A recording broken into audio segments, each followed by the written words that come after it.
Alright guys, we're back. And today we're going to talk to you about how to obtain your grail cards. Or just pretty much any cards you guys want in general. We're going to go over a few mindset tips, budgeting tips, and just practical tips that have helped me personally.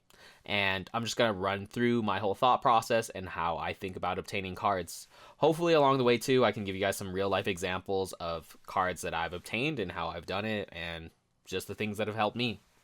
Alright, before we get started though, we need to know what a grail is, and I pulled it up on Urban Dictionary because Urban Dictionary speaks the truth about everything. Look it up. Look up your name on Urban Dictionary. Actually, don't. Sometimes it's bad. But, anyways, grail. So it says, the shoe heads, and sneaker heads want most for their collection. We do not collect shoes here. We collect cards, so just replace that with cards. The shoes they will do anything for, including selling or trading their whole collection for it. Alright, quick disclaimer though. Any card can be a grail. We do not gatekeep here, alright? No gatekeeping allowed. I literally collect the most basic cards ever, which is like Evolutions and Charizards and Waifu cards. I am so basic, alright?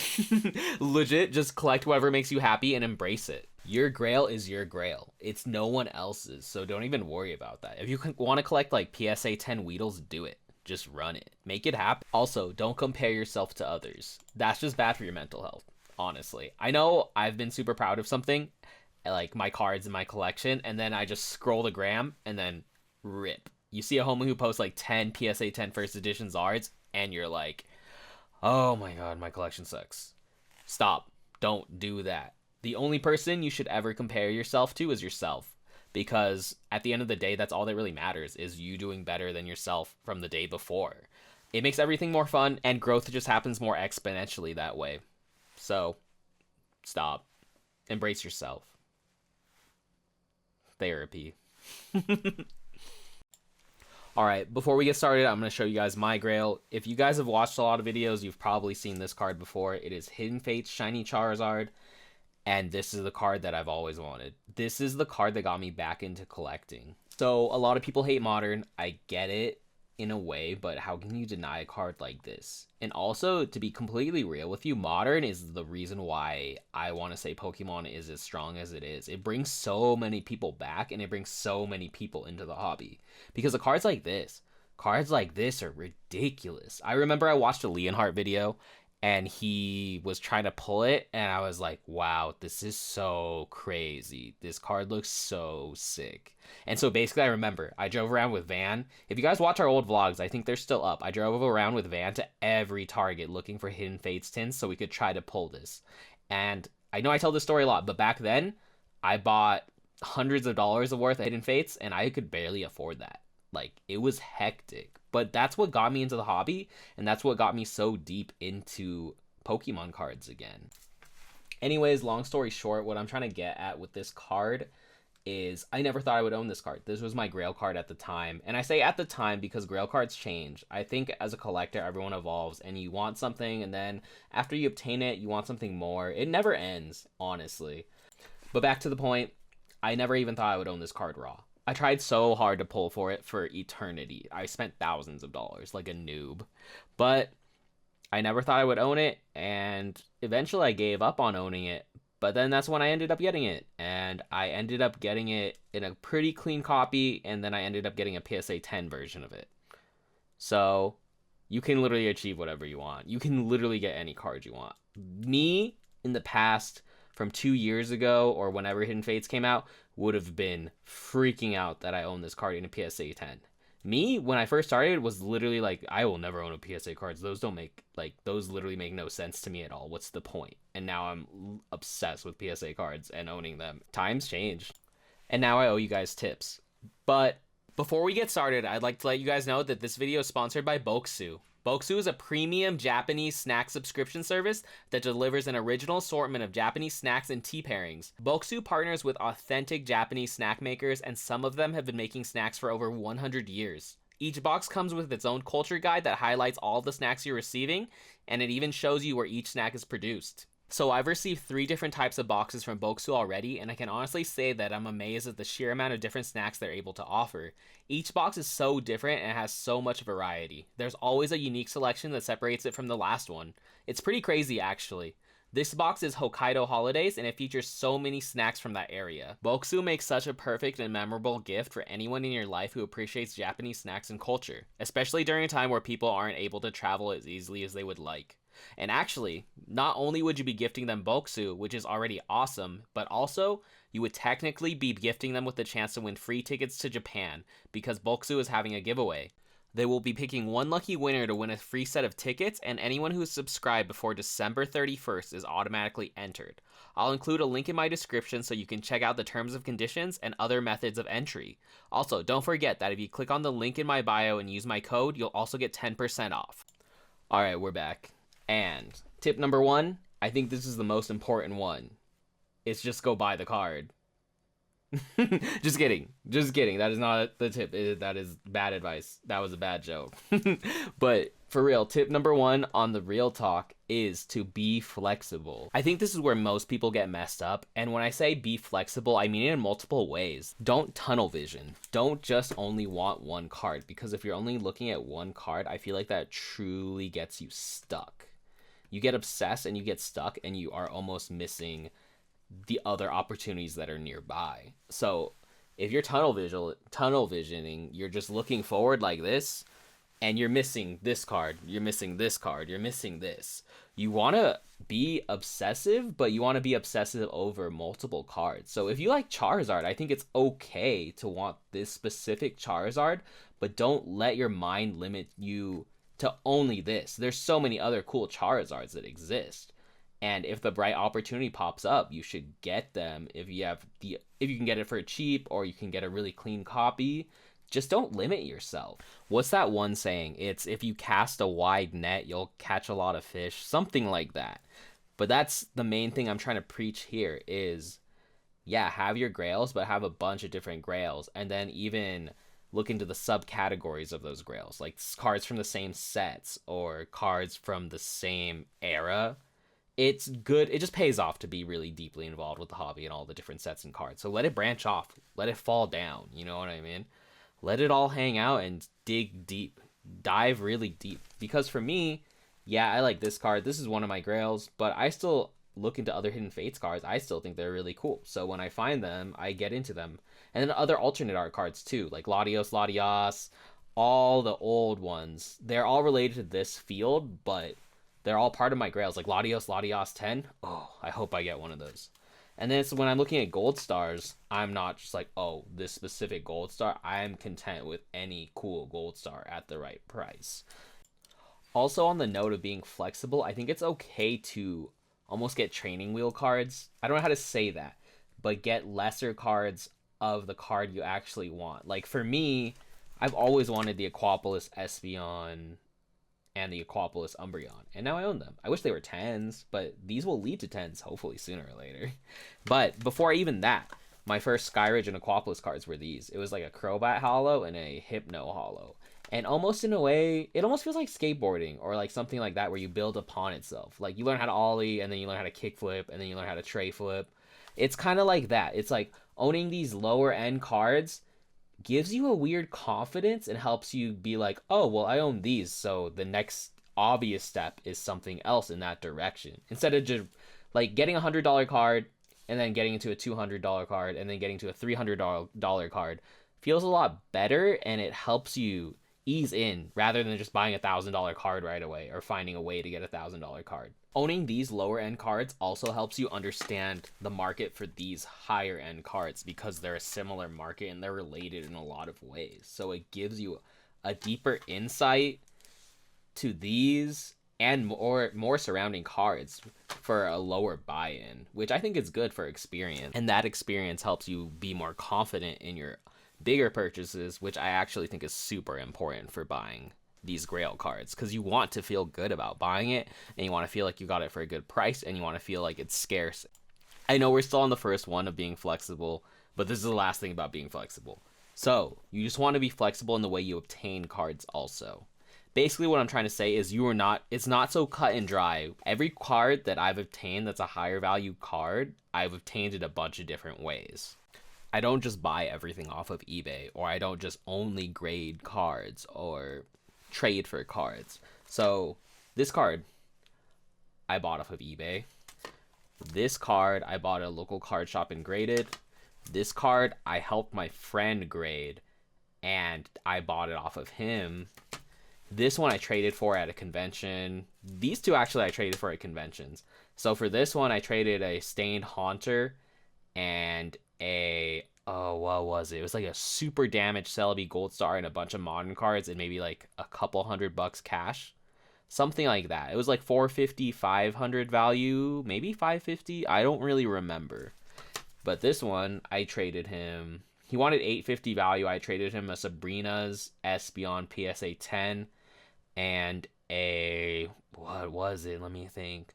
Sabrina's Espeon PSA 10, a Ho Legend PSA 9.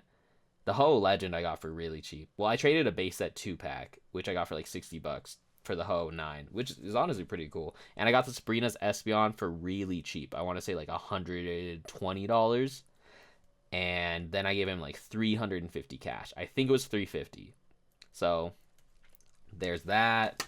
This one was a trade also, but this one was an epic trade. I don't know if I told you guys this one, but basically I got a Torchic Gold Star PSA 8, and he included this and a Suicune PSA 7, a shiny Charizard, 2 shiny Charizards, one from Hidden Fates and one from Champion's Path, and I think he gave me an extra 250 cash. He gave me like 16 value for a Torchic PSA 8 that I traded a Shining Charizard for at a convention.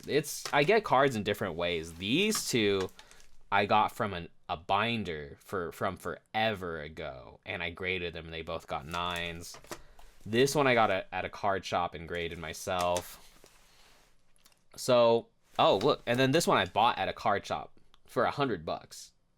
So basically, cards, you obtain them in so many random ways. That's the point I'm trying to make, and you just got to be open-minded to the way you obtain them. Don't get tunnel vision of, I'm going to buy this Umbreon. You never know when it's going to pop up. So, just to sum everything up, like a bunch of cards, want a bunch of cards, be open-minded to the cards that come, and they'll come. They'll come in weird, random ways, and you just have to be able to like accept them into your life. That sounds corny. Never mind. Ignore that. Don't think about it that way. But yeah, no. Things happen in weird ways, and just embrace it. So, just the more flexible you are, the more opportunities you'll have, and the more cool cards you'll have, is what I'm trying to say.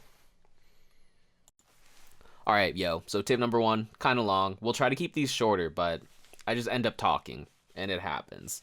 But I kind of like talking. It feels good. It kind of feels good just to like preach and just talk. But tip number 2 is to be proactive.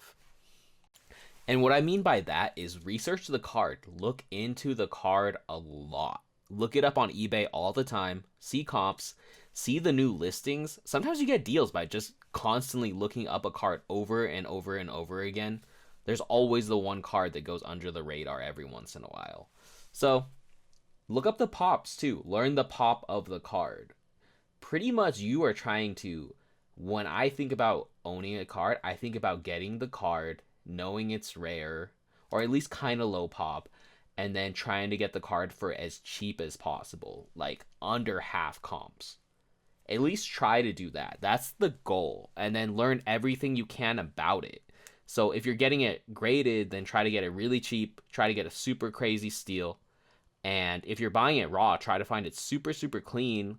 Learn how hard it is to grade. Learn everything about that type of specific card. Learn about the set. Learn about the flaws that make it hard to grade, or if it's easy to grade. Learn everything you can. Research it. You should know the price point. Especially cards that you're researching, you should be able to go up to a stand or a convention, and you should be able to know the market price of that card, and you should know if it's a steal right away.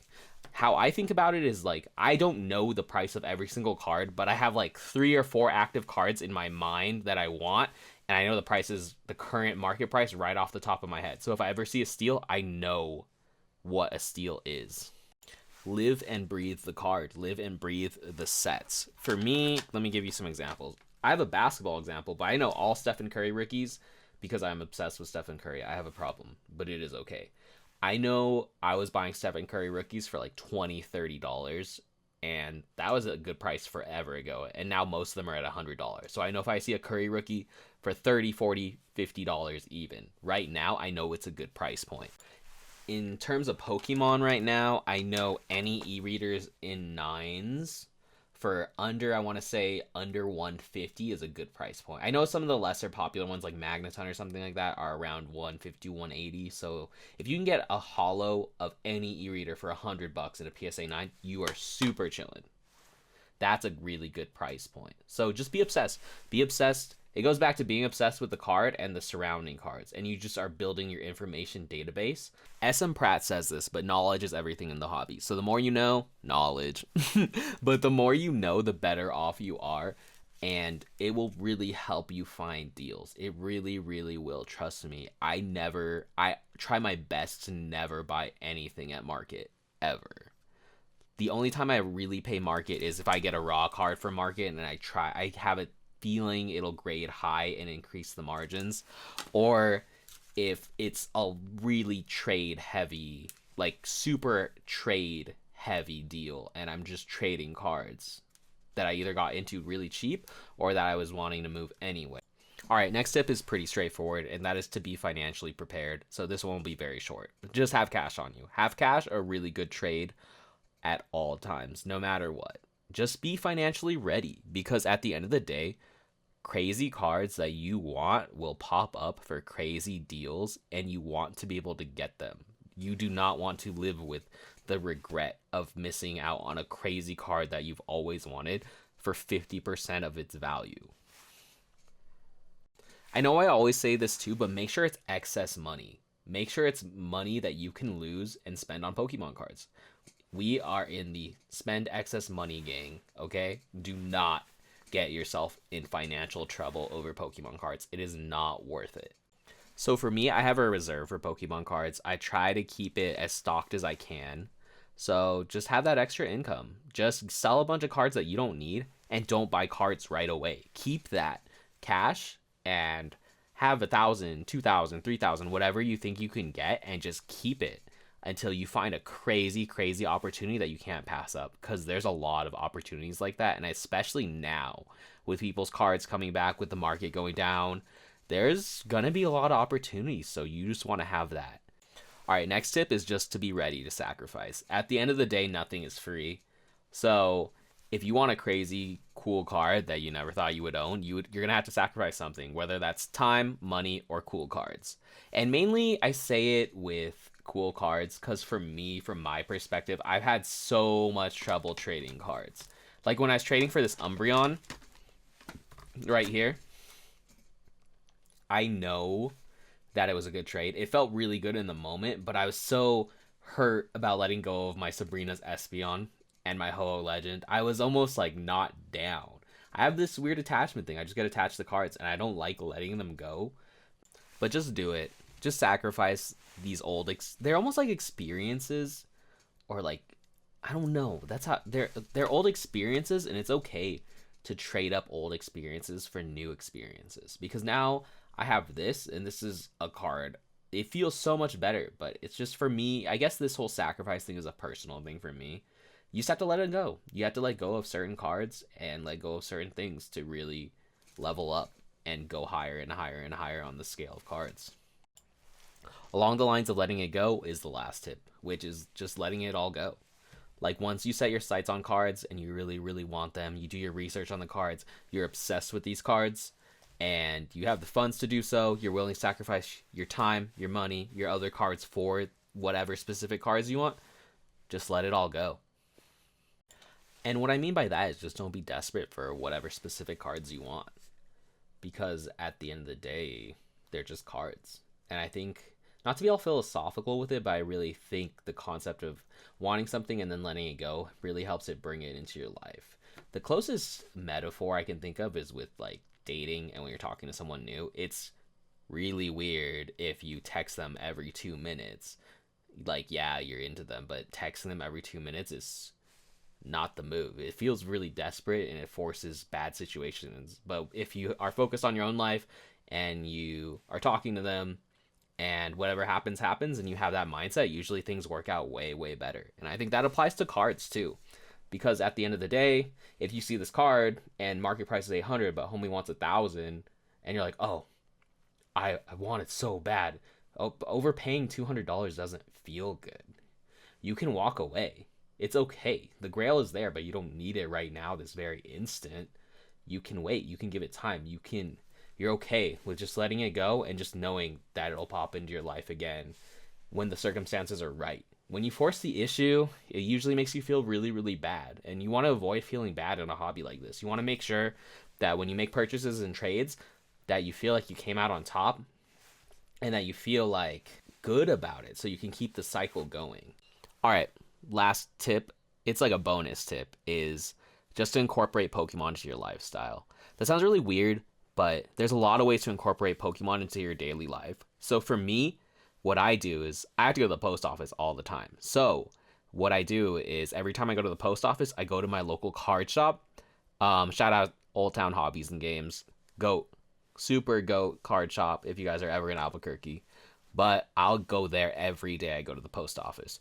So I feel like even if like you go to a post office out of your way, but you go to the card shop, that makes it worthwhile in a way because you always get to see the new inventory, you always get to see the new cards, and then you can talk to the shop owner, or you can talk to the people there, and you can talk about the cards you want, you can talk about the cards you're selling, you can talk about what you're trying to do, and you're going to meet like-minded people. So that sounds really weird, but just incorporate it into your life. And then when you meet people, tell them you really like Pokemon cards.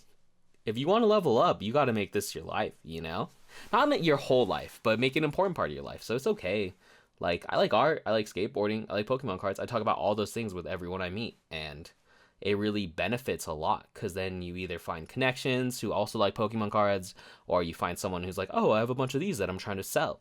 You just never know what's going to happen. So just incorporate it into your daily life in terms of talking to people, and also incorporate it into a few of your habits. Like go every Saturday to a trade night if you guys have a trade night, or the post office thing. It really does help. It is crazy how many deals I've got in my local card shop just by going every other day because I kind of have to go to the post office anyways. So last tip, hopefully that helps. Like and subscribe. Hopefully this video helps you guys. It's just how the way I get cards. So yeah, like, subscribe. I'll talk to you guys later. It is so late. Good night.